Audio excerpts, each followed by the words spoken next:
Thanks, Dr. Centeno, and I'd like to go over a fake versus a real upright MRI with flexion and extension. As I always say, CCI is a movement-based diagnosis, meaning there's too much motion in certain areas of the upper neck.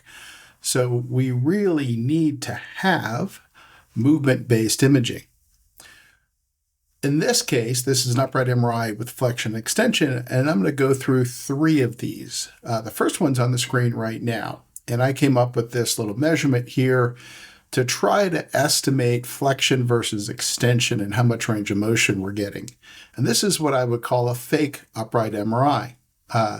This guy has very little difference between flexion and extension. If we measure it here, it's only about 10 degrees. Hence, that's not enough motion for me to be able to diagnose craniocervical instability if it's present. So this is a great example of what I would call a non-diagnostic upright MRI because it doesn't have enough movement between flexion and extension. Now for this one, we're beginning to get there, right? If we do our same measurement, we have now about 25 degrees difference between flexion and extension. Still not great. I would say that this could be diagnostic in some patients, but it's going to miss instability in others in that we still don't have enough range of motion between flexion and extension. But in some patients that are very unstable, we may be able to see craniocervical instability. And finally, we have this upright MRI. Now we're talking here. If we look at the difference between flexion and extension, we have 45 degrees difference. And this is a good, solid upright MRI with flexion extension.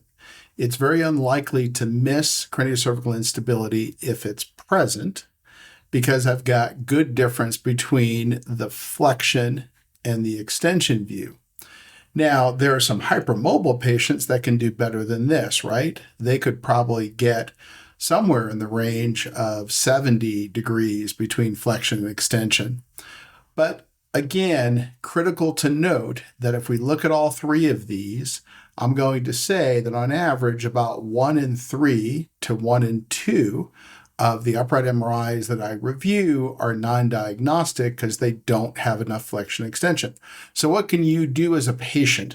Well, number one is you can make sure that you flex maximally and you bring your chin all the way to your chest. You can make sure you extend maximally and try to bring the back of your head towards your upper back and try to touch it. Now, if the upright MRI center says we can't accommodate that, then you're not at the right place. Find another upright MRI center. So that's what you can do to try to make sure that you get a diagnostic upright MRI. Thanks so much for watching. Have a great day. You know what to do. Like, share, comment, subscribe. Thanks so much for watching and have a great day.